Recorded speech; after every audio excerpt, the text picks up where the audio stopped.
Berço de Luz. Eliane Macarini pelo Espírito Vinícius Pedro de Camargo. Amor e Equilíbrio Audiobook. Segunda parte. Capítulo 6. Aspectos doutrinários. 58. A natureza íntima do espírito propriamente dito, isto é, do ser pensante, é-nos inteiramente desconhecida, não se revela a nós senão pelos seus atos, e seus atos não podem atingir nossos sentidos materiais, senão por um intermediário material. O espírito, portanto, tem necessidade de matéria para atuar sobre a matéria. Ele tem como instrumento direto seu perispírito, como o homem tem seu corpo, ora, seu perispírito é matéria, assim como acabamos de ver.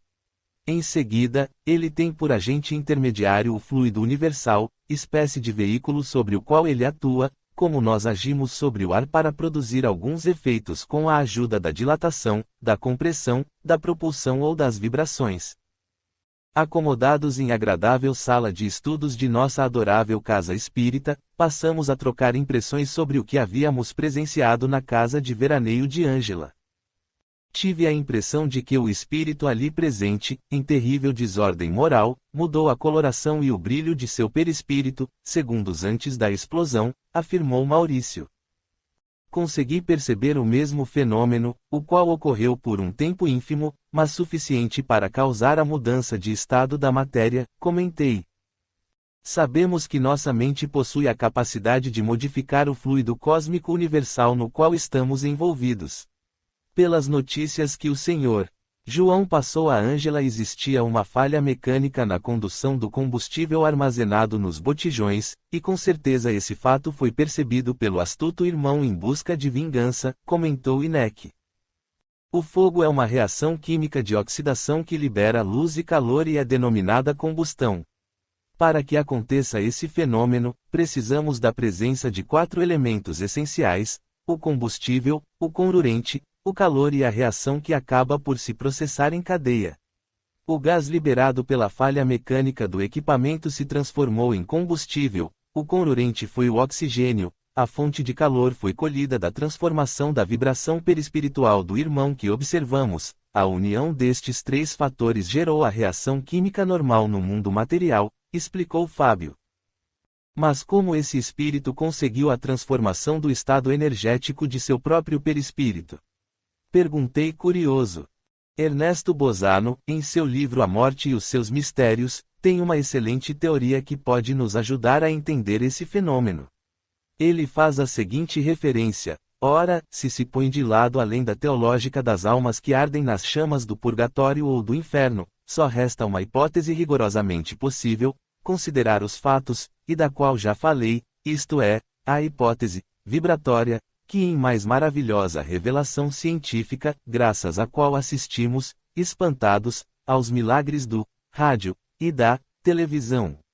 Se pensa que o que chamamos calor e frio constitui um fenômeno único, que difere enormemente para os nossos sentidos, em consequência da intensidade maior ou menor com que se produz, Mister se faz deduzir daí que, se a tonalidade vibratória dos fluidos, de que se revestem os espíritos dos mortos para se tornarem visíveis e tangíveis, fosse consideravelmente mais intensa do que a inerente à substância viva ou aos tecidos vegetais, deverá inevitavelmente seguir-se que as vibrações muito intensas da substância espiritual, encontrando-se com as relativamente fracas dos tecidos vivos e vegetais, devam destruir estes últimos como faria o fogo, o que determinaria os fenômenos das impressões de mãos de fogo, citou Fábio. Então seria a capacidade em conhecer e manipular a sua própria carga vibracional. Ou seja, quanto mais rápida e intensa a vibração, mais irradiante ela se torna, a ponto de produzir calor suficiente e transformar-se em fonte de calor. Perguntei admirado. Exatamente, Vinícius. Desde a pré-história, o homem descobriu que podia imitar a natureza batendo sistematicamente 2 pedras ou esfregando 2 pedaços de madeira. No mundo espiritual essa descoberta acontece por meio de experimentações determinadas por nossas necessidades. Alguns são impulsionados pela necessidade de adquirir mais conhecimento para auxiliar o entendimento do mundo em que vivem e a si mesmos, Outros, ainda equivocados em suas necessidades, procuram o conhecimento para atingir objetivos menos nobres, completou Inek.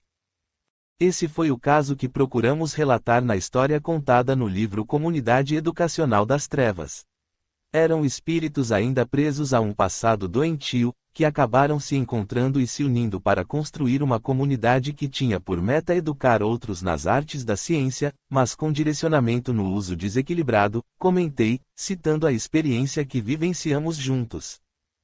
Tenho observado, em comunidades espíritas, muitos frequentadores debatendo sobre a importância dos 3 aspectos doutrinários. Uns defendem a parte moral como a mais importante, outros a filosófica, e outros ainda não veem senão a ciência como forma de evolução, e, assim, acabam se confundindo com suas crenças, perdendo tempo em intermináveis e infrutíferas discussões. Se temos amigos que veem apenas um desses aspectos, eles necessitam do complemento do outro, e, na falta de um deles, o processo de evolução do princípio inteligente, ou seja, do espírito, acaba prejudicado. Existe aí um desequilíbrio e não raras vezes ele é sutil, principalmente quando nos atemos a uma única forma de pensamento, falei com emoção.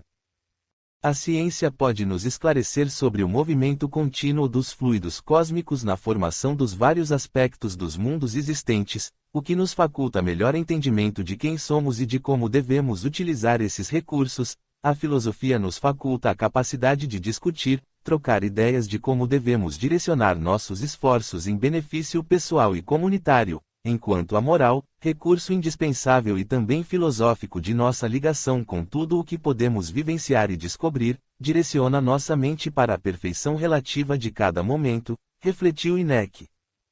Lembremo-nos do caso que acabamos de observar, em que o espírito usou o conhecimento de modificar a frequência vibratória para propósitos que determinou certos para si mesmo. Esse ato está atrelado a uma escolha pessoal, por meio do uso do livre-arbítrio e de seu princípio inteligente. Contudo, isso não torna o conhecimento ruim, mas sim a maneira como ele foi usado, comentei. E tudo o que discutimos neste momento são oportunidades de aprendizado, porém, e em muitas ocasiões, acabamos por não reconhecê-las, por medo, preguiça ou dúvidas que não nos esforçamos para esclarecer, falou Maurício. Voltando a outra história que vivenciamos, a das Amazonas da noite, percebo que conhecer o que nos direciona na vida faz grande diferença em nossas escolhas. No meu caso, precisei de séculos para estar preparada a vivenciar essa outra visão de vida, obtemperou Ana. Você sentiu a aproximação da oportunidade e se preparou para viver essa história, mas também se tornou lúcida sobre as implicações do que iria enfrentar. E hoje está mais equilibrada, não é mesmo? Inquiriu Maurício. Mas ainda me questiono sobre o quanto mais tenho a redescobrir em meu passado. E, quando esse novo momento se aproximar, será que saberei reconhecê-lo? Disse Ana introspectiva. Essa é a beleza da vida, não é mesmo? Cada dia, uma nova e gloriosa aventura, completou Fábio sorrindo. Esse é o momento noturno de descanso de Sandra. Será que poderíamos pedir auxílio a Inácio para ajudá-la? Questionei, lembrando-me da companheira. Podemos falar com Inácio, se ele estiver com disponibilidade de tempo. Será interessante, concordou Inek. Após rápida conversa com nosso amigo Inácio, dirigimo-nos para a residência de Sandra na intenção de auxiliá-la a se preparar para os momentos futuros, que não seriam nada fáceis. A amiga já estava deitada em sua cama. O silêncio da casa auxiliava nossos propósitos, mas as preocupações com os problemas que estava enfrentando mantinham-na acordada. Com carinho, aproximei-me e a chamei com suavidade. Ela virou o rosto e sorriu. Não pense em nada neste momento, apenas adormeça, está bem. Confie em mim, pedi com carinho. Eu confio, ela respondeu sorrindo, e fechou os olhos. Essa era uma característica de nossa companheira, desligar-se com facilidade da matéria. Logo estava ao nosso lado, em pequena sala de atendimento, no plano espiritual. Como está? Percebo certa dificuldade de concentração durante os trabalhos espíritas, falou Inácio. Também tenho percebido isso. Tenho olhado para nosso amigo Rubens e sinto muita emoção. Sei que está doente, mas não consigo reconhecer os pontos fragilizados como antes, respondeu Sandra. Você sabe que nem tudo nos é dado o direito de saber, não é mesmo? Sei sim, Inácio. Assim como sei que nesses momentos virão as provas ou expiações mais difíceis. E acabo deduzindo que nosso amigo terá momentos bastante dolorosos para vivenciar, falou Sandra. Você está se esquecendo de que nenhum de nós vive esses momentos à revelia de nossa vontade, todos temos um planejamento encarnatório bem delineado, disse Inácio. Ah, sei de tudo isso e procuro racionalizar os meus pensamentos, mas os meus sentimentos são bem teimosos. E a falta de definição de minha mediunidade nesse caso está me deixando insegura. Tenho essa família, o Rubens, a esposa e o filho, como meus próprios filhos, e, ultimamente, não consigo me furtar ao sentimento de perda e de impotência, queixou-se Sandra. Sabemos do carinho espontâneo que existe nessa relação, que é mútuo, e, se assim o é, você deve se lembrar de que aceitou participar de maneira ativa da vida desses amigos. Então, Inácio fez uma pausa proposital esperando que Sandra completasse sua frase interrompida. Hífen reticências. Também devo estar preparada para viver esse pedacinho, completou de olhos baixos. Pedacinho não, minha amiga, essa oportunidade. Apenas continue a auxiliá-los da melhor maneira possível, com paciência, carinho e constância. Está bem? Recebi uma psicografia de Vinícius e estou lendo e relendo, mas não consigo entender o que me pede ou sobre o que me alerta, contou Sandra olhando para mim. Vinícius, se puder esclarecê-la sobre o assunto, fique à vontade, pediu Inácio. Aproximei-me da querida amiga e, pegando sua mão entre as minhas, beijei-a com respeito e disse emocionado.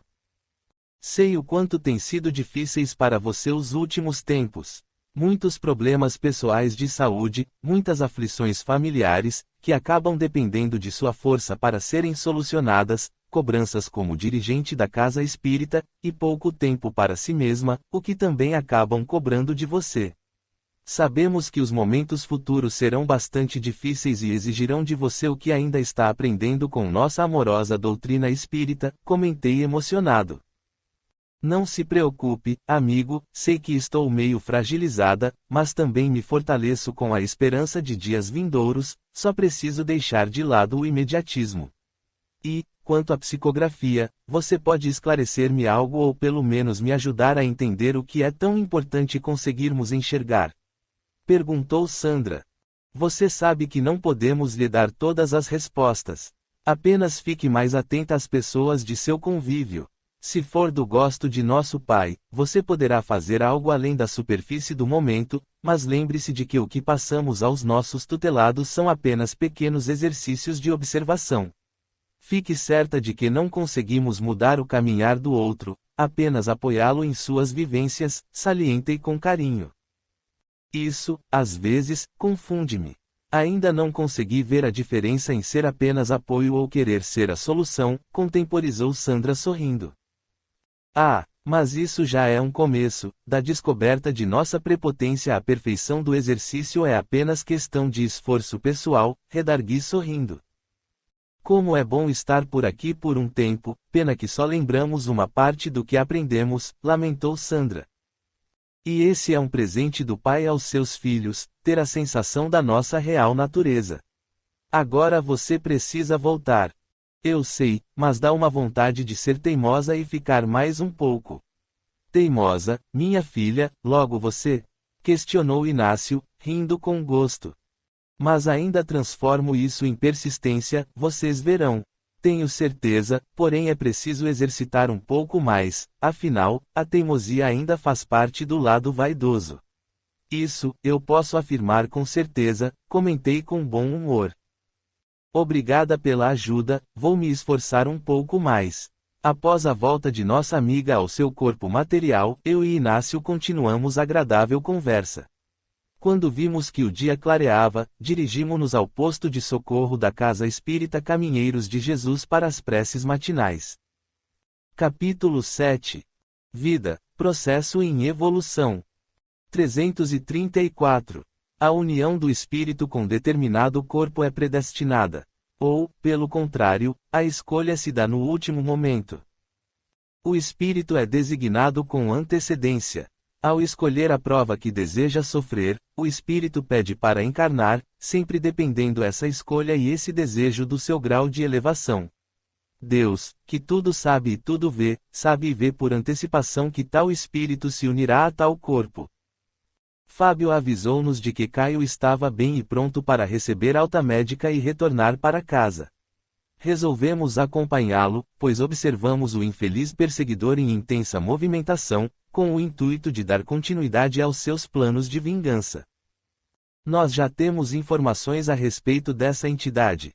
Perguntou Ana. Algumas sim. Fábio conseguiu ligá-lo a uma comunidade umbralina que se especializou em projetos reencarnacionistas, informou INEC.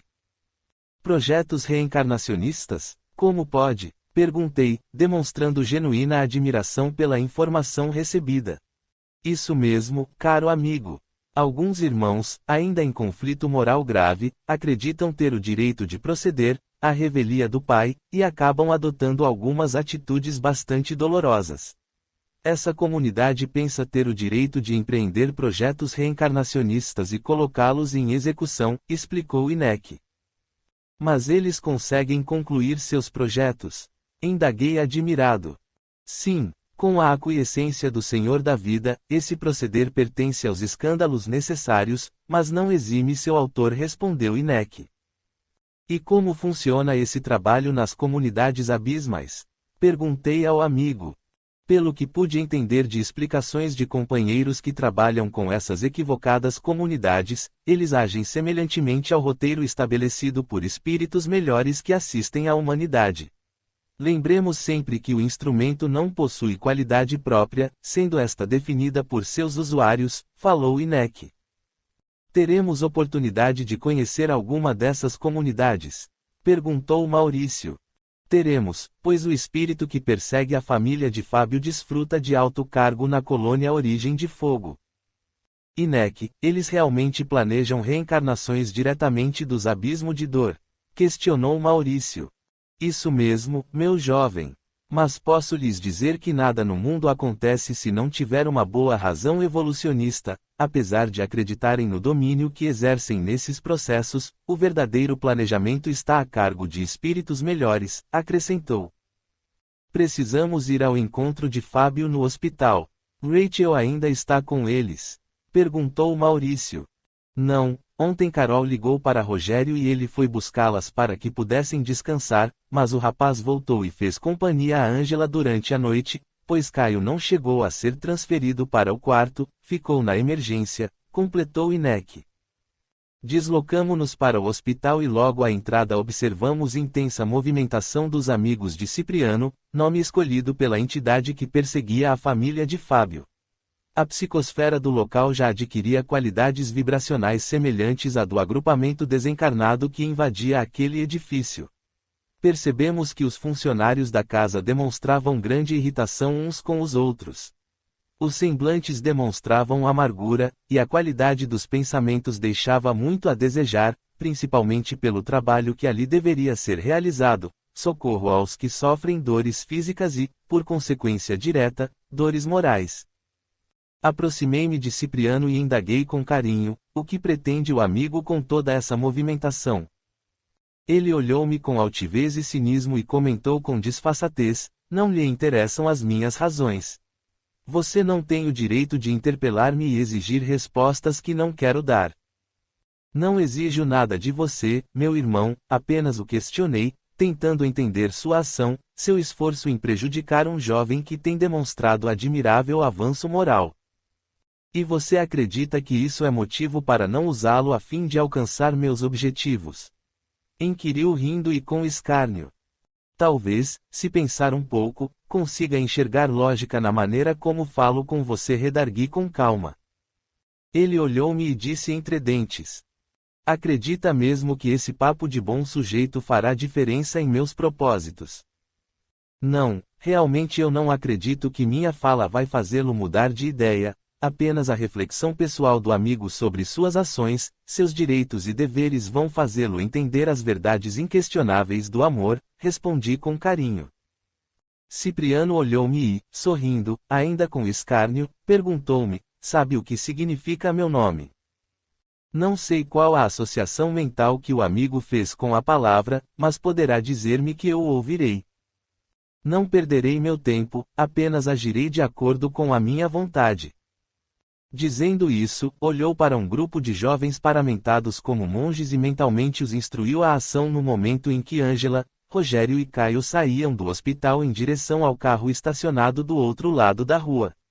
Eles se posicionaram em semicírculo, afastando o capuz da pesada veste, ergueram o pescoço e jogaram freneticamente a cabeça para trás, levando os braços para a frente do corpo, que passou a balançar sob o som de vozes ritmadas e guturais, emitindo estranho mantra e formando, em volta dos três, densa energia que se movimentava, semelhante a um enorme réptil. Caio colocou ambas as mãos nos ouvidos, enquanto Ângela e Rogério, admirados, perceberam a densa energia que se formava ao redor deles. Imediatamente, colocamo-nos no centro do semicírculo e passamos a auxiliar os amigos, somando a eles nossos esforços. A densa energia foi perdendo o intenso colorido avermelhado, pontilhado por dardos negros que atingiam os indefesos do momento. Pareceu-me que a rotação intensa foi invertida e passou a girar com mansidão e transfigurar-se nas mais belas pétalas prateadas que vira em minha vida. Ângela nos observou e agradeceu com discreto gesto da cabeça. Olhou para Fábio com carinho e mentalizou doce promessa de amor, no que foi correspondida de imediato e com a mesma intensa emoção.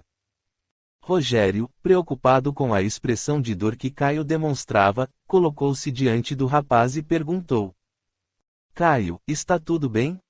Está sim, senti intensa pontada de dor na cabeça, mas foi coisa de segundos, ouso dizer que não passou de uma sensação absorvida no momento, respondeu reconfortado. Vamos para casa? Não vejo a hora de tomar um bom banho. Olhei para Cipriano e falei: tudo em nossa vida de imperfeição relativa possui verdades que se contradizem, assim como a origem que o amigo escolheu para nomear-se, mas depende apenas de nós escolhermos a melhor versão, sempre. Que Deus o abençoe. Saímos do perímetro hospitalar e fomos visitar a casa de Rachel. Quando chegamos lá, notamos a qualidade da energia, que, impregnada de miasmas, dava ao ambiente aspecto sombrio e fétido. César estava alcoolizado e bastante agressivo com a esposa e a filha. Olha essa vagabunda aí, você não percebe que ela não vale nada. A barriga já está crescendo e ninguém vê. O miserável já se aventura para dentro desta casa, eu vou matá-la, gritava sem cessar e ameaçava agredir a menina, que, apavorada, não entendia como o pai soubera de sua gravidez. Para, César, você está muito nervoso e falando bobagem. Você não percebe que bebeu demais? Implorava Inês ao marido desvairado. Notamos que uma estranha figura feminina estava muito próxima do campo vibratório de César, conseguindo sintonia quase perfeita com sua mente em desalinho. Ela repetia, insistentemente, as mesmas ideias, e conseguia comunicação hipnótica com o infeliz. Aproximei-me deles e, com carinho, passei a auxiliar num processo de quebra do padrão mental em que César havia se envolvido. Carinhosamente, auxiliado por Maurício, que se dedicava à estranha mulher, conseguimos romper a comunicação doentia. A mulher, furiosa, avançou sobre nós. Com serenidade, a acalmamos. Enquanto isso, César, confuso e trêmulo, olhava à sua volta sem entender o que estava acontecendo. Aproximei-me do irmão e, aproveitando o estado de confusão mental, o intuí a se deitar no sofá, auxiliando-o a um desdobramento parcial. Inácio o aguardava e o encaminhou à nossa sala de atendimento psicológico, porém César, desarvorado, rejeitou o socorro e juntou-se a um grupo de espíritos com terríveis deformações físicas. Infelizmente, nada podemos fazer neste momento. O infeliz irmão não consegue nem ao menos enxergar o socorro que chega até ele, mas podemos tentar auxiliar a entidade que o estava vampirizando, falou Inácio. Voltamos à residência de Rachel e encontramos Maurício conversando com a estranha senhora. Não quero afrontá-la com minhas ideias, apenas ajudá-la com seus ferimentos, afirmou Maurício. Bem sei o caminho de tal ajuda, vocês me ajudam e depois vão exigir que me associe ao seu grupo. Não percebe, menino, que não tenho direito ao descanso. Olhe meu ventre, falou a senhora. Vejo tantos irmãos presos ao seu ventre, como ainda em processo de gestação. Eles sofrem e necessitam de auxílio para modificar esse estado mental, assim como a senhora. Como é seu nome? Perguntou Maurício. Soraya, a cigana que domina a arte do parto e do aborto. Fui amaldiçoada por meu povo e tenho de carregar em meu ventre a alma de todos os que ajudei a assassinar. Não tenho esperanças, a eternidade será de dor e ódio para mim, respondeu a triste figura. A sua consciência cobra os delitos praticados e você aceita. Utiliza a ideia como instrumento de punição. A única maneira de se redimir de seus enganos é por meio do auxílio que poderá oferecer a esses espíritos presos a um passado infeliz, ponderou Maurício. E como farei isso? Eu não sei mais nada. Cada um desses espíritos presos ao seu corpo precisa ser libertado, para que consiga a cura correta, que é acordar para a verdadeira vida. Deixe-nos auxiliá-la e os estará ajudando também. E como faço isso? Perguntou Soraya. Apenas aceite a ajuda oferecida, estenda suas mãos em direção ao futuro. Liberte-se do passado e aceite um novo recomeço, explicou o jovem amigo.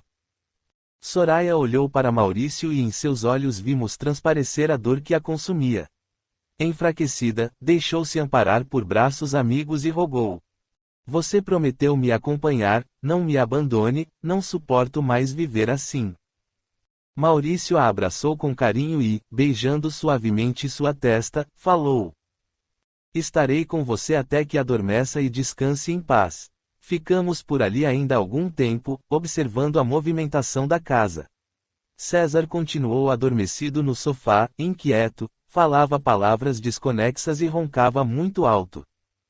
Inês recolheu-se ao quarto, mas as palavras do marido não saíam de sua cabeça. Pensava aflita, será que essa menina aprontou alguma? Ela engordou mesmo, até já chamei sua atenção, só falta isso para desgraçar minha vida de vez. Rachel foi sentar-se no alpendre da casa, ansiosa pela volta do irmão, que estava na faculdade. Chorava baixinho, amedrontada com os últimos acontecimentos. Pensava aflita na reação do pai. O que teria acontecido para ele falar daquela maneira? Afinal, ninguém sabia de sua gravidez, apenas a família de sua amiga Carol e seu irmão. Então, lembrou-se de um comentário de Angela sobre a vida espiritual e como havia influência entre um mundo e outro. Assustada, comentou em voz alta. Será possível que algum espírito maldoso está dizendo ao meu pai sobre meu nenê? Nesse instante, Cipriano conseguiu penetrar no campo mental de Rachel e ela o viu à sua frente. Admirada, observou-o atentamente, sem medo, apenas curiosa com a aparição. Quem é você? Um espírito mau que deseja nos fazer sofrer. Cipriano sorriu e aproximou-se, dizendo entre dentes, você me verá muitas vezes, serei o seu pior pesadelo. Não será, não sei porquê, mas não tenho medo do Senhor, apenas sei que tentará nos fazer mal, mas acredito que Deus é bom demais e não deixará que isso aconteça. Nesse instante, Rogério chegou à casa e percebeu que Rachel estava conversando com o mesmo espírito que já havia visto rondando a propriedade. Posso ajudar, Rachel? Perguntou o moço aproximando-se. Pode sim, acho que devemos orar por este senhor, não é? Isso mesmo, minha irmã, devemos orar por aqueles que sofrem. Cipriano, enraivecido, tentou atirar-se contra os irmãos, porém a mente elevada em bons propósitos criou em volta deles uma doce energia, que os protegeu do ataque. Cipriano olhou para nós e disse com raiva. Isso é apenas o começo. Apenas abaixamos a cabeça, mantendo a mente livre de pensamentos ruins e sempre orando com amor e sinceridade. Alguns minutos depois, Maurício nos questionou. Esse espírito que está no ventre de Rachel tem consciência do planejamento encarnatório. Ele goza de liberdade relativa para suas escolhas, é um espírito que teve seu planejamento semi-voluntário. Assim como eu, ele tem aproveitado algumas oportunidades para aprender e modificar antigos comportamentos viciosos, respondeu Fábio, que acabava de se juntar a nosso grupo. O planejamento encarnatório semi-voluntário está baseado nas condições que o espírito tem de entender seus débitos e seus méritos. Ele passa a opinar na programação, sempre assistido por mentores, e os acontecimentos principais de cada experiência na carne têm por objetivo maior a liquidação ou a minoração dos débitos, além do constante processo evolutivo por meio da educação intelectual, ética e moral, completei com carinho. Que maravilha é a vida quando entendida dessa forma, um constante processo de evolução em busca da perfeição. Acredito que essa seja uma excelente ocasião para orarmos e agradecermos ao Pai essa bênção, finalizou Inácio. Capítulo 8. Escolha insensata. 358. O aborto provocado é crime, em qualquer período da gestação. Há crime sempre que se transgride a lei de Deus. A mãe, ou quem quer que seja, cometerá crime se tirar a vida do nascituro, porque com isso impede um espírito de passar pelas provas mediante o uso do corpo que se estava formando e ao qual ele estava ligado desde o primeiro instante da concepção. Era meio-dia e Sheila preparava a reunião daquela tarde na casa espírita. Bateram à porta e ela foi atender. Feliz, descobriu que era Bia com o companheiro e a filha. Nossa, que alegria! Faz tempo que não os vejo. Resolvemos aproveitar o domingo e fazer um passeio em Ribeirão Preto. Não poderia deixar de vir aqui, não é? Falou Bia abraçando Sheila. Entrem e me contem as novidades. Você me parece melhor, mais corada e mais gordinha, comentou Sheila sorrindo. Estamos bem mesmo, ganhando melhor, a alimentação também melhorou, estamos conseguindo até comprar algumas coisas para casa, falou Bia. E Carla, está bem? Perguntou Sheila. Está bem, mas, para que eu e o Cláudio possamos trabalhar, ela fica na escolinha o dia todo. Contudo, eu é que mando o almoço e o jantar, e à noite nós procuramos curti-la ao máximo, falou Bia. Sei que é necessário trabalhar, Bia, mas não perca a noção de prioridade novamente, ela depende de vocês para tudo, e é muito pequena ainda. Se você perceber que o Cláudio dá conta da maior parte dos custos, pense em trabalhar somente meio período para ficar a maior parte do dia com sua filha, aconselhou Sheila. Nesse momento eu me aproximei de Sheila e a intuí a prestar atenção em Bia, principalmente no ventre que começava a ficar protuberante. Bia, você está bem? Não tem nenhuma novidade a mais para contar. Você está diferente, insistiu Sheila. Nada de novidade, apenas a vida que melhorou.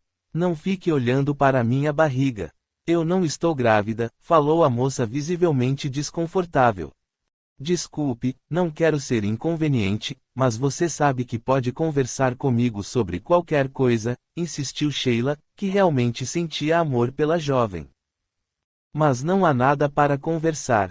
Cadê os outros? Só você está aqui hoje? Perguntou Bia, demonstrando certa irritação. Estão lá no fundo. Vá até lá, eles vão ficar contentes de ver vocês. Sheila foi ao encontro de Sandra e a alertou sobre suas dúvidas, pedindo para a amiga ficar atenta.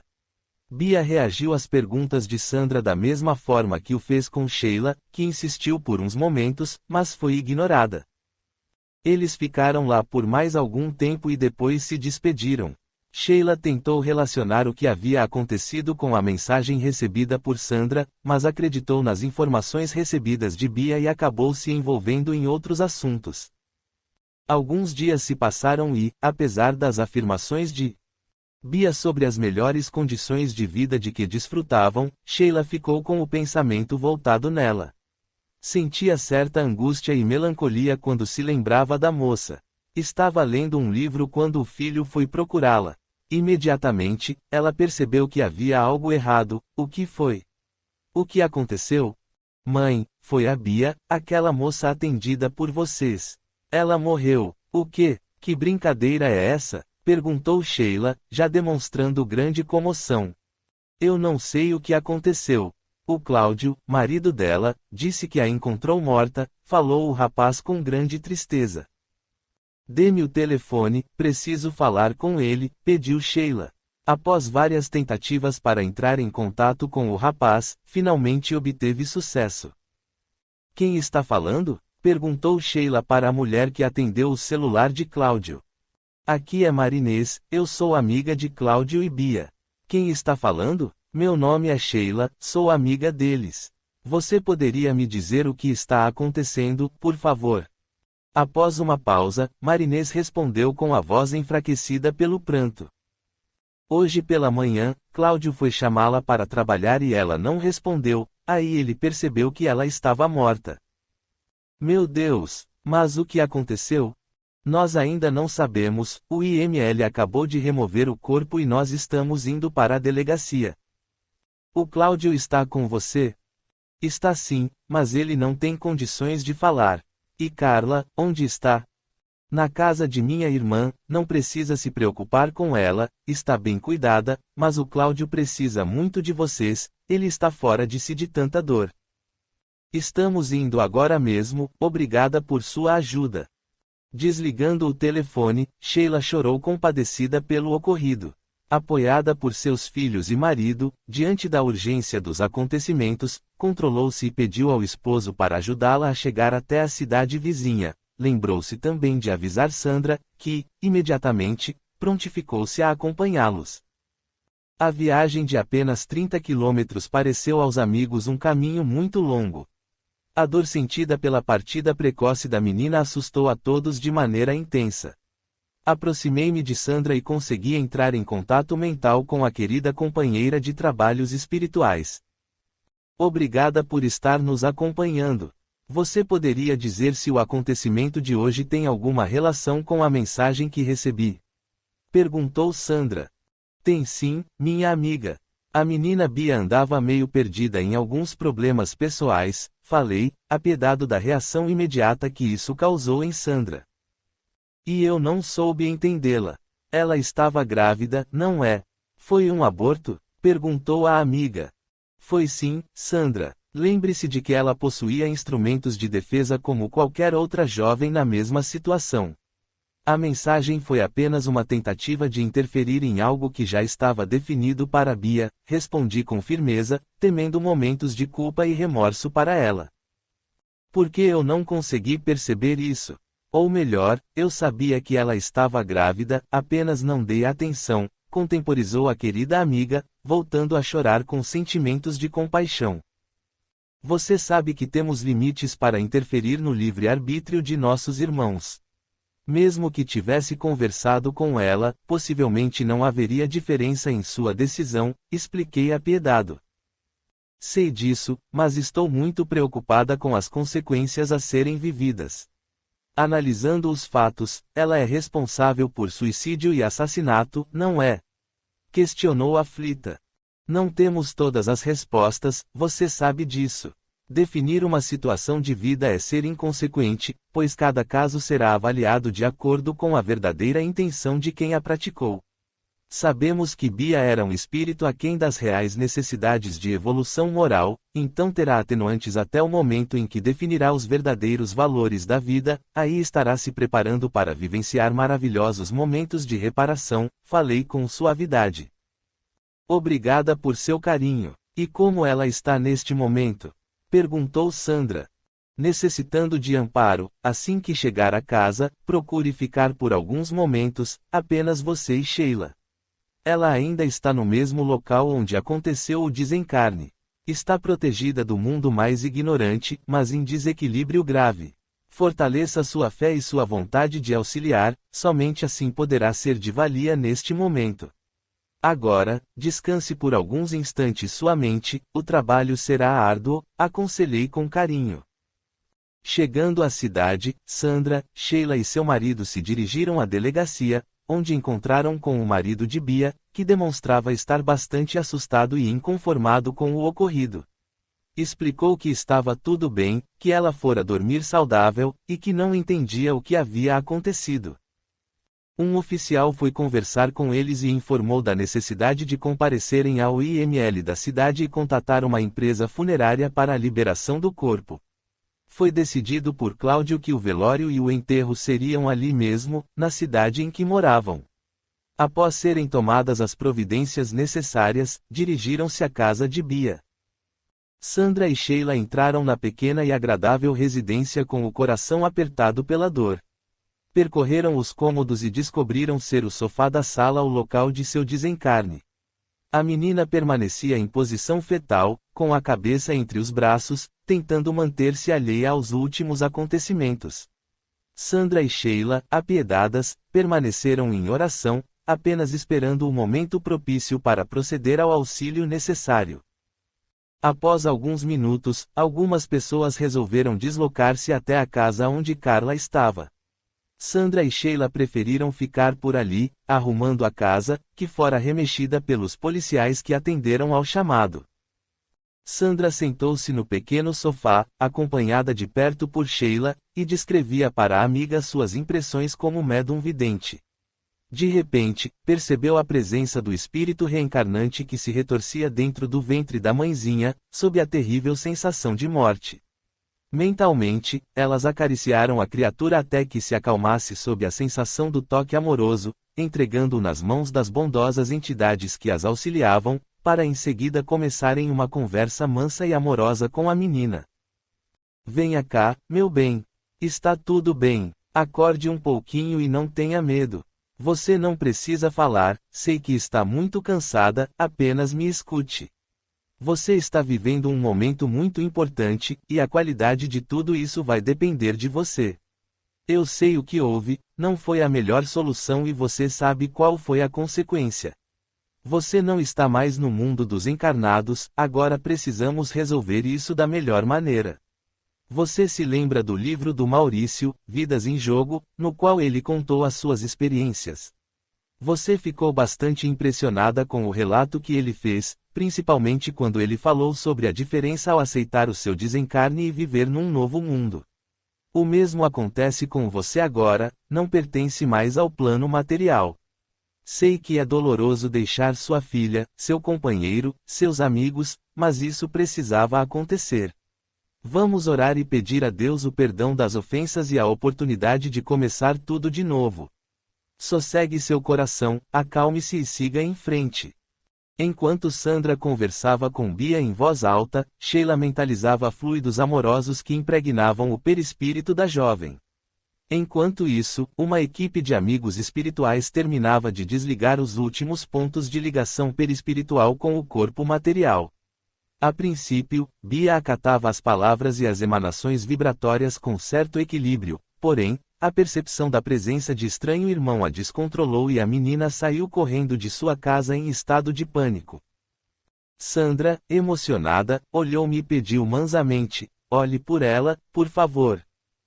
Apenas acenei afirmativamente com a cabeça e busquei socorro para a criança perdida em suas emoções. Uma prece sentida tomou forma em meus pensamentos e, emocionado, partilhei-a com meus amigos. Pai de amor e bondade, socorra-nos neste momento de dolorosa vivência, quando observamos uma jovem mãezinha desarvorada e perdida em sua própria insensatez. Perdoe, Pai, que a oportunidade do entendimento dos atos praticados ilumine a mente entorpecida pela dor e pela solidão. Que os bons amigos socorristas, trabalhadores de sua seara, tenham palavras iluminadas de amor que toquem tão insensato coração. Que o espírito reencarnante, ainda em estado de perturbação, possa aceitar este momento com equilíbrio e perdão, que sua compreensão amorosa seja oportunidade de futura amizade e compromisso entre esses dois sofredores.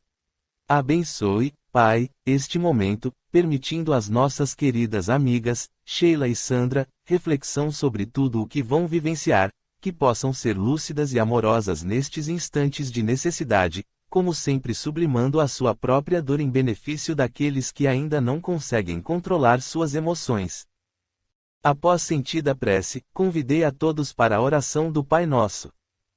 Capítulo 9. O futuro a nós pertence. 360. É racional ter para com o feto respeito semelhante ao que se tem pelo corpo de uma criança que viveu durante algum tempo. Vede em tudo a vontade e a obra de Deus, e assim não trateis levianamente coisas que deveis respeitar. Por que não respeitar as obras da criação, ainda que incompletas pela vontade do Criador? Tudo acontece segundo os seus desígnios e ninguém é chamado para julgá-lo. Acompanhei Bia, que havia saído desarvorada de sua casa. Ela corria de um lado para o outro, sempre seguida de perto pelo espírito que tinha visto em sua casa. Em determinado momento, sentiu sério cansaço e, enfraquecida, deixou-se cair sentada na guia da calçada, chorando desesperadamente. Aproveitei o momento e aproximei-me da menina com suavidade. Ela levantou o rosto banhado de lágrimas e olhou para mim. Sentei-me a seu lado, peguei sua mão trêmula entre as minhas e falei: descanse um pouco, depois veremos o que fazer. Ela deitou sua cabeça em meu ombro e disse: o que eu fiz? Fez o que achou melhor para o momento, mas a vida continua e você poderá voltar a viver com mais equilíbrio. Eu tenho uma filha pequena. O que será dela agora? Não se preocupe, existem muitas pessoas boas que a amam e poderão ajudá-la quando as dificuldades aparecerem. Agora você precisa se equilibrar, não há mais retorno, minha filha. Ela levantou a cabeça e olhou diretamente para o espírito à nossa frente, perguntando: quem é ele? Alguém necessitado de ajuda, assim como você. Ele me dá medo. Eu sinto compaixão por sua dor. Falei, olhando diretamente em seus olhos atormentados. Ele nos olhou com descaso e disse entre dentes: agora sim tenho o que quero. Dizendo isso, saiu caminhando pela rua e recitando um estranho poema, que soava como terríveis ameaças. Emocionado, ajudei Bia a se levantar e solicitei auxílio aos amigos socorristas, encaminhando-a para a agradável sala de tratamento espiritual, onde ficou na companhia do amigo Inácio. Voltei para a porta do velório da cidade, esperando a chegada do corpo de Bia. Juntei-me a Inek, Ana e Maurício. E o espírito reencarnante, como está neste momento? Perguntou Maurício. Sentindo muitas dores físicas, tem a sensação de ter o corpo físico retalhado. Está muito perturbado, ainda não se deu conta do que aconteceu, respondeu Inek. O aborto é considerado crime grave, não é? Questionou Ana. É sim. Em O Livro dos Espíritos, questão 880, Kardec questiona os espíritos: qual o primeiro de todos os direitos naturais do homem, e recebe a seguinte resposta: o de viver. Por isso é que ninguém tem o direito de atentar contra a vida de seu semelhante, nem de fazer o que quer que possa comprometer-lhe a existência corporal, respondi, introspectivo. No caso de Bia, qual será seu comprometimento diante das leis naturais? A maneira como procedeu será considerada suicídio, seguido de assassinato?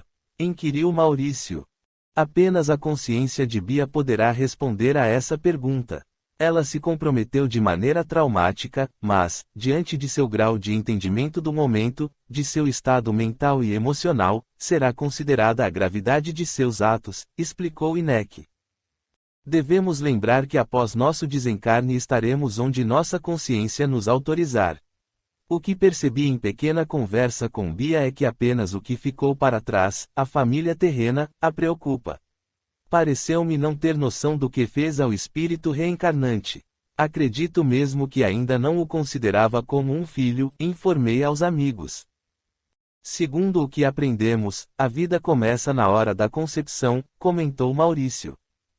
Isso mesmo. Ainda em O Livro dos Espíritos, na questão 344, Kardec indaga aos espíritos: em que momento o espírito se une ao corpo, e recebe a seguinte resposta: a união começa na concepção, mas só é completa no momento do nascimento. A partir da concepção o espírito é designado para ligar-se a determinado corpo, e a este realmente se liga por um cordão fluídico, que se vai encurtando gradativamente, até o instante em que a criança nasce. O choro que então se escapa dos seus lábios anuncia que o bebê entrou para o número dos encarnados e dos servos de Deus, comentou Inek. Diante de uma criatura como Bia, que parece não ter noção da gravidade de seu ato, essa informação deve ser considerada. Questionou Ana. Devemos lembrar que todos nós voltamos diariamente ao mundo dos espíritos, e, diante de dificuldades que nos atormentam, somos esclarecidos e alertados constantemente de consequências que poderemos sofrer diante de nossa insistência em passar pela porta larga. Além do mais, não conheço ninguém que, diante de atos desequilibrados, tenha tido a certeza do que estava fazendo. Sempre fica um mal-estar, que é decorrente de nossas ideias inatas. No caso, as leis naturais a que estamos sujeitos, respondi. Procuremos informação sobre o assunto, porém, tendo em vista adquirir conhecimentos para entender e não julgar. Cada caso deve ser considerado como único. Vejam, o carro funerário se aproxima, devemos estar preparados para a comoção que acontecerá. Eles ainda não viram o corpo de Bia e lhes parece meio irreal o que aconteceu. Auxiliemos a todos com carinho e paciência, alertou Inek. O caixão foi retirado do carro fúnebre e acomodado sobre cavaletes em uma simples sala de velório. O funcionário abriu a tampa do caixão e as pessoas ali presentes aproximaram-se, indecisas e retraídas. Sentimos a emoção de todos, rejeitando a realidade cruel que os defrontava. A menina, viva e sempre falante, estava reduzida a uma imagem fria e estática. O sentimento definitivo e derradeiro da perda tomou conta do coração de todos, ainda ignorante da eternidade do espírito. Aproximei-me de Sandra e a intuí a orar com os amigos e familiares. A oração de nosso Mestre Jesus se fez ouvir com emoção e todos se voltaram ao Pai pedindo forças para si mesmos e para Bia. A noite se arrastou, lenta e dolorida. A incredulidade sobre o momento, em muitas ocasiões, roubava o equilíbrio, e a emoção desenfreada cobrava ao mundo a razão de tal acontecimento. Os pais de Bia foram chamados à casa funerária para assinar alguns papéis. Ainda desorientados, pediram que Sandra e Sheila os acompanhassem. Chegando lá, foram instruídos sobre os custos e as responsabilidades que assumiam. O funcionário que os atendia e esclarecia, bastante constrangido, entregou-lhes uma certidão de óbito provisória. Clara, mãe de Bia, passou a ler o conteúdo e, pálida e estupefata, questionou o funcionário sobre o que estava especificado como motivo do óbito. Isso está correto? Infelizmente sim, minha senhora. Foi aborto provocado por objeto perfurocortante, respondeu de olhos baixos. Clara empalideceu e sentiu ligeira vertigem. Sheila a apoiou para que não caísse da cadeira onde estava sentada. Sandra fechou os olhos e, sentindo forte dor no estômago, pediu para utilizar o sanitário. A emoção diante do acontecido a desequilibrou momentaneamente. Sentiu muitas náuseas. Ficou abatida diante da notícia da violência que Bia praticara contra si mesma e o espírito agasalhado em seu útero. Aproximei-me da amiga e pedi a ela que tivesse mais tolerância e firmeza diante da situação que estava vivendo. Ela era apenas uma criança inconsequente, Vinícius. Sabemos, minha amiga, mas isso não anula o ato nem tampouco a nossa compaixão. Vamos lá, você tem muito a fazer por aqui hoje, sabe muito bem das limitações do grupo familiar. Mas estou cansada. Eu sei, porém ainda não é hora de descanso, apenas lave o rosto e ore. Somente o Pai para compreender nossas necessidades e provê-las. Você sabe disso, mas e os outros, sabem? Você tem razão, não sou vítima em circunstância alguma, sou apenas alguém que pode fazer diferença se for forte e predisposta a isso, não é? Apenas senti por instantes o desespero do espírito reencarnante, o que acabou por emocionar-me demais. Isso mesmo, essa é a amiga que conheço de tantos momentos difíceis e superados. Durante a tarde, antes da remoção do corpo de Bia para o local onde seria enterrado, um amigo da família ofereceu-se para fazer uma prece. Foi um momento de muita emoção, todos oraram com sinceridade, ela estava lá e recebeu energia fortalecedora, calmante e de muito amor. Sonolenta, foi levada novamente ao plano dos espíritos, para gozar durante certo tempo de um sono reparador. Após o enterro, todos voltaram para suas casas, consternados com os últimos acontecimentos. Clara informou que cuidaria de sua neta Carla. Todos se colocaram à sua disposição, caso fosse necessário. Antes de voltarmos à nossa casa de socorro, resolvemos ir ao encontro do irmão que perseguia Bia. Nós o encontramos recostado em uma árvore do lado externo do cemitério. Naquele momento, pareceu que nos esperava. Aproximei-me dele. Como está o irmão? Inquiri com carinho, pressentindo grande dor. Ele olhou-me e disse entre dentes: ela sempre me surpreende com suas loucuras, esperava ansiosamente que partisse do mundo para poder cercá-la e levá-la comigo, como sempre foi nosso destino. Prometemos um ao outro a fidelidade eterna, mas ela sempre acha um jeito de burlar nosso acordo e depois me faz perdoá-la. Não sei viver sem ela. Será que ela não entende isso? O amigo precisa libertar-se dessa prisão emocional. Não somos donos de nossos amores, mas companheiros que dividem as alegrias e as tristezas. Já pensou que seu sentimento pode assustar a menina e não encantá-la? Ela já me disse isso. Mas eu não consigo mudar a minha maneira de ser em relação a ela. Parece-me que é necessário certo esforço para libertar-se desse amor obsessivo. O sofrimento já lhe cobra o tributo.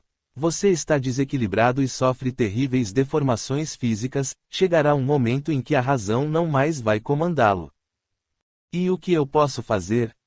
Aceitar auxílio. Quando percebemos que não temos controle sobre nossas emoções, que o sofrimento nos rouba a razão, pedimos ajuda ao Pai, que nos atende de imediato. Mas precisarei pedir. Não podemos obrigá-lo a mudar de ideia ou comportamento, você precisa nos dizer suas intenções. Será que um dia terei o direito de vê-la novamente? Trabalhe para isso, meu amigo. O futuro a nós pertence, pois podemos por meio de esforço pessoal fazer algumas escolhas na hora certa. Nesse momento, o jovem nos olhou e percebi que o cansaço o vencia, estendeu-me as mãos e pediu num murmúrio: levem-me com vocês, por favor. Assim o fizemos. Dócil, ele permitiu ser conduzido. Deixamo-lo aos cuidados de adorável entidade que auxiliava em bendita casa de socorro de nosso plano invisível. Voltamos à casa espírita Caminheiros de Jesus, onde Fábio nos aguardava com novas informações sobre o caso de Rachel. Aproveitamos para dirimir as dúvidas sobre um assunto bastante importante nos dias de hoje, a gravidez na adolescência. Fábio, você tem estudado e pesquisado o assunto sobre gravidez em mulheres muito jovens? Perguntou Ana. Tenho sim, e confesso que somente me interessei pelo assunto quando Rachel passou a ter um relacionamento sexual ativo, falou Fábio. Então, o seu companheiro que reencarnará como filho de Rachel já tinha assumido esse compromisso? Perguntou Maurício, demonstrando certa surpresa. Não, o planejamento original foi bem diferente, inclusive o pai biológico da criança não deveria ser o Ayrton, porém, diante dos acontecimentos, tivemos de improvisar um pouco. Césio, esse é o nome do meu amigo em pretérita encarnação, que aceitou adiantar o seu retorno à matéria. Césio participou de seu planejamento encarnatório de maneira assistida. Ele terá algumas restrições mentais, que serão diagnosticadas como atraso de aprendizagem, o que o manterá mais tempo sob a tutela de seus pais, falou Fábio. E agora? Com as modificações feitas, esse planejamento continuará o mesmo? Perguntei ao amigo. Precisamos esperar para ver como as coisas acontecerão, mas Ayrton tem um planejamento encarnatório de poucos anos e está próximo de seu desfecho. Acredito que, de uma maneira ou de outra, Rachel acabará junto de meu filho Caio, apenas o menino não será filho biológico dele. Mas, conhecendo-lhe a índole moral, sei que isso não fará diferença, afirmou Fábio. E quanto ao período de gravidez da menina? Sofrerá problemas físicos? Perguntei.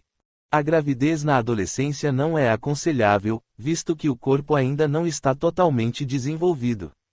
O sistema reprodutor ainda não está amadurecido, o que pode gerar vários desequilíbrios orgânicos, como hipertensão, partos prematuros, ruptura da bolsa antes do tempo, bebês e mães com desnutrição, inclusive o risco de mortalidade do bebê é maior. Também podemos considerar a imaturidade emocional da mãezinha, que acaba por arranjar um problema social, pois toda a sua vida vai se modificar. Ela não poderá mais desfrutar da liberdade adolescente na experimentação do mundo, o que a levará a formar a sua personalidade adulta de maneira abrupta, podendo acarretar algumas falhas. Em muitas ocasiões, ela vai sentir-se excluída de grupos afins. Esse quadro será agravado com o nascimento da criança, pois a mãe será defrontada com as limitações e obrigações novas e poderá entrar em estado depressivo grave, comentou Fábio. Então é muito importante o acompanhamento médico e psicológico. Indaguei ao amigo. Imprescindível, mas existe um agravante nessa situação. Por serem ainda mulheres adolescentes, dependentes dos pais, sentem muito medo de contar a novidade, então, geralmente, escondem a gravidez até o momento em que isso não é mais possível, esclareceu Fábio. Dessa maneira, o acompanhamento pré-natal fica prejudicado. E, se houver algum problema na gestação, poderá acontecer de não ser mais possível o tratamento. Inquiriu INEC. Nos casos mais graves sim, em outros podemos evitar sofrimentos maiores. Ontem mesmo acompanhei um grupo que trabalha neste tipo de socorro. Infelizmente, a menina de 14 anos postergou demais a notícia da gravidez e os pais encontraram-na desmaiada e a levaram à emergência de um hospital. Porém a pressão arterial estava muito alta, o que ocasionou para a jovem mãe e seu filho o desencarne, respondeu Fábio. E os pais não sabiam de sua gravidez? Perguntou Ana. Infelizmente não, e ficaram inconformados com a notícia. Haviam percebido que a menina estava esquiva nas poucas vezes em que conversavam, contemporizou Fábio. Deve ser muito difícil enfrentar tal situação, comentou Maurício. A vida agitada da atualidade, as diversas obrigações e atividades, o cansaço etc. muitas vezes acabam por afastar os membros de uma família, e eles passam a não mais se observar ou mesmo conhecer as características pessoais um do outro. Dessa forma, se há modificações sutis ou mesmo significativas, elas não são percebidas. Na gravidez de adolescentes, isso acaba por privar as meninas dos cuidados do pré-natal, que poderiam prevenir alguns problemas de saúde e, em caso de desequilíbrio orgânico, o socorro imediato, antes de um fim desastroso, explicou INEC. Ou ainda problemas psicológicos graves que acabarão por afetar negativamente o futuro de ambos, mãe e filho. Na maioria dos casos, o aborto é feito por pessoa leiga ou mercenárias da infelicidade alheia, e acaba por ocasionar terríveis consequências para as jovens, inclusive o desencarne prematuro, contemporizou Ana. Percebo claramente uma grande falha no processo educativo de formação pessoal de nossos jovens, para que se capacitem a viver em um mundo com mais liberdade. Volto a mencionar o alerta de nosso mestre Allan Kardec: é pela educação, mais do que pela instrução, que se transformará a humanidade, afirmei com segurança. O amigo Vinícius tem razão. Em algumas situações, as mudanças acontecem à revelia, sem orientação segura para os seus participantes. O correto é que, antes de empreendermos uma caminhada, nos prepararemos e conheçamos o caminho. O que não vem acontecendo, principalmente nessa virada de valores pessoais e comunitários. Percebo uma tendência muito forte de cada um para viver a sua vida, em detrimento das necessidades do grupo, o que acaba trazendo mais e mais desequilíbrios, esclareceu INEC. Se tomarmos os casos de gravidez na adolescência, esses jovens, homens e mulheres, não são ignorantes sobre o processo necessário para se gerar um filho, mas sim ignorantes de suas responsabilidades. Não raras vezes, mostram-se assustados diante do acontecimento, mesmo sabendo que são sexualmente ativos, portanto, sujeitos a esse acontecimento, informou Fábio. A grande preocupação em esclarecer por meio de informação sobre o relacionamento físico, mas o verdadeiro processo educacional acaba por não se concretizar. Onde está a falha? Perguntei entristecido. Na realidade deve existir uma interação entre as diversas comunidades que frequentamos e nos auxiliam no processo de aprendizagem, como a família, a escola, os amigos, o trabalho etc. Quando isso acontecer, haverá interligação entre as informações intelectuais e a cobrança na prática destas. Aí sim ocorrerá um processo evolutivo em termos de educação do espírito. Sabemos que para nós é muito importante a convivência em sociedade. Dessa maneira, as diversas faculdades existentes acabam por nos despertar a necessidade do aprendizado e a aplicação real dele, falou Fábio.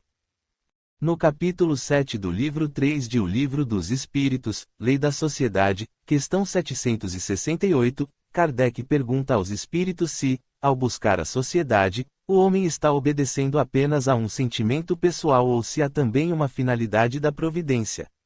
E recebe como resposta: o homem tem de progredir. Isolado, isso não lhe é possível, por não dispor de todas as faculdades. Falta-lhe o contato com os outros homens. No isolamento, ele se embrutece e estiola. Afinal, cada um de nós possui uma linha evolutiva definida por nossas próprias necessidades. Assim, ao observar e precisar do auxílio do outro, acabamos percebendo diferenças importantes, que ajudam em nosso processo evolutivo e facilitam a qualidade de convivência com todos. Finalizei bastante animado com o rumo de nossa conversa filosófica. Recebendo informação urgente sobre a necessidade de socorrer Rachel, fomos a seu encontro. Capítulo 10. Uma prece de amor. 361. Qual a origem das boas ou más qualidades morais do homem? São as do espírito que está nele encarnado. Quanto mais puro esse espírito, tanto mais inclinado ao bem. 361a. Parece, em razão disso, que o homem de bem é a encarnação de um bom espírito, e, o vicioso, a de um espírito mau. Sim, mas dizei, antes, a de um espírito imperfeito, pois do contrário poderíeis fazer crer na existência de espíritos sempre maus, a que chamais demônios. Deslocamo-nos rapidamente em direção à casa da menina e percebemos a gravidade dos acontecimentos que se desenrolavam naquele momento. A gritaria e a algazarra do plano espiritual eram terríveis. O ar fétido e a densa nuvem energética, que a tudo envolvia, davam ao local a aparência de escuridão, reflexo de mentes em desalinho que por ali passavam em busca de vingança. Entramos e percebemos que a mesma atmosfera da entrada da residência era encontrada nos aposentos. César, embriagado, esbravejava e avançava com violência sobre a esposa Inês, que tentava se esquivar dos golpes, mas o homem era muito forte e rápido. Rachel, de aparência frágil, tentava conter o pai em seu desvario. Aproximamo-nos do pequeno grupo e vimos o desavisado irmão Cipriano incitando a discórdia. Muito próximo de César, e aproveitando as suas falhas de caráter, soprava continuamente em seu ouvido. Preste atenção, elas o traem. Sua filha traz no ventre o fruto da perdição. Ela o está envergonhando perante o mundo e sua mulher é condescendente. Todos o traem e o chamam de bêbado burro. Olhe a barriga dela. Basta um chute e o miserável será abortado como um verme indigno. Chute a barriga dela, chute, não seja covarde. César, alcoolizado e vítima de seus próprios sentimentos menos nobres, escutou a estranha fala hipnótica, desorganizado emocional e mentalmente, tentava acertar pontapés na barriga de Rachel, mas Inês percebeu suas intenções e tentou proteger a filha da violência do pai, o que foi inútil. Rogério voltava a pé do trabalho e caminhando devagar aproveitava o frescor do início da noite. Resolvemos intuí-lo a apressar o passo. Ele parou e prestou atenção na forte sensação de urgência que o invadiu e pensou aflito: preciso correr, algo grave acontece em minha casa. Em instantes chegou e ouviu os gritos de socorro de sua mãe e de sua irmã. Imediatamente, imobilizou o pai e o levou para o quarto do casal. O homem violento o socava e chutava. Rogério, sem alternativa, trancou o pai no dormitório e voltou correndo para a sala, onde Rachel estava caída no chão, com fortes dores abdominais. Inês tentava socorrer a filha, mas o pânico pelo qual foi acometida deixava-a contraproducente.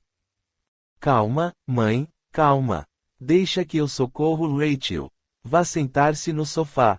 A senhora, trêmula, sentou-se no sofá e chorou copiosamente, falando sem parar. Ele queria nos matar, ele queria nos matar. Por causa de uma suposta gravidez de sua irmã. Mãe, procure se acalmar, preciso levar Rachel para o hospital imediatamente.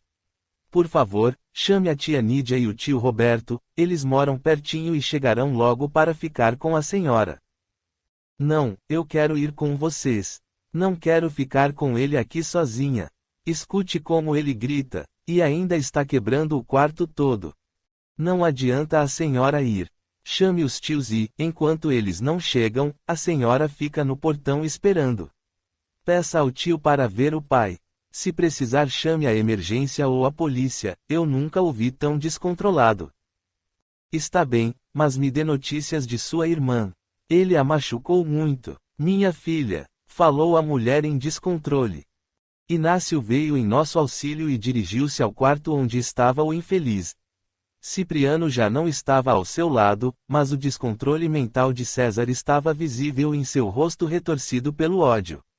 Desdobrado e afinizado com um mundo espiritual mais ignorante, via ali ao seu lado tristes entidades em estado de deformação, que o atacavam a mando do desvairado adversário. Inácio tentou aproximar-se de César, porém o dementado esquivou-se e sucumbiu sob o forte impacto emocional. Seu coração, já enfraquecido pela vida desregrada que havia muito desfrutava, parou sob grave e fulminante infarto. A triste cena de horror nos emocionou sobremaneira, assim que seu espírito percebeu a relativa liberdade, aliou-se ao triste mundo das trevas, partindo em companhia de irmãos tão necessitados como ele mesmo. Um silêncio assustador envolveu o ambiente. Roberto chegou e correu para o quarto sob forte impressão. Abriu a porta e deparou com o corpo do cunhado sentado no chão, com as costas apoiadas na cama, a mão no peito e os olhos arregalados. Nídia, chame a ambulância imediatamente, parece que César teve um infarto fulminante. Meu cunhado parece morto. Meu Deus, meu marido morreu, gritou Inês em desespero. O veículo de emergência chegou à casa da família e logo os paramédicos constataram o óbito de César. O corpo foi removido para o Instituto Médico Legal da cidade. Enquanto isso, Rogério esperava em uma pequena sala notícias de sua irmã que estava sendo atendida por uma equipe médica. Ângela, avisada por uma amiga, vizinha de Rachel, dirigiu-se ao hospital para saber do estado de saúde da menina. Carol, compadecida, ligou para o irmão Caio, que também se dispôs a amparar a amiga. Rogério, como está Rachel? Perguntou Carol. Ainda não sei, está sendo atendida faz mais de 2 horas. Teve uma hemorragia, mas parece que não tem nada com a gestação. Eles estão fazendo exames para localizar a origem do sangramento, falou Rogério com a voz emocionada. Eu sinto muito tudo o que aconteceu. E sua mãe, como está? Questionou Ângela. Ficou em casa. Está bastante alterada emocionalmente, pedi a ela que chamasse meus tios. Ela estava com medo de ficar sozinha com meu pai, mas acho que meu tio chegando deve ter conseguido acalmá-lo. Ela não me ligou, então deve estar tudo bem, respondeu Rogério. Carol olhou para a mãe de maneira significativa, pois percebeu que Rogério não sabia dos últimos acontecimentos em sua casa. Nesse instante, Caio entrou na pequena saleta e abraçou com carinho o amigo de lides espíritas. Vocês se conhecem? São amigos? Perguntou Carol, curiosa. Como? Questionou Caio. São amigos? Perguntou novamente. Sim, trabalhamos no grupo de mocidade da mesma casa espírita, respondeu Caio. Você nunca comentou nada conosco, observou Ângela. Acredito que não tivemos oportunidade. E Rachel, está bem? Questionou Caio. Nesse instante o médico responsável pelo plantão médico apareceu na porta da sala com um semblante que demonstrava preocupação. Estendeu a mão e disse afável. Meu nome é Marcel, estou atendendo Rachel. O estado é bastante ruim, houve uma ruptura no baço, e isso está causando uma hemorragia grave. Quanto à gestação, até o momento, está tudo bem, mas precisamos levá-la para a sala de cirurgia imediatamente. Precisamos da autorização dos pais. O senhor poderia explicar melhor tudo isso?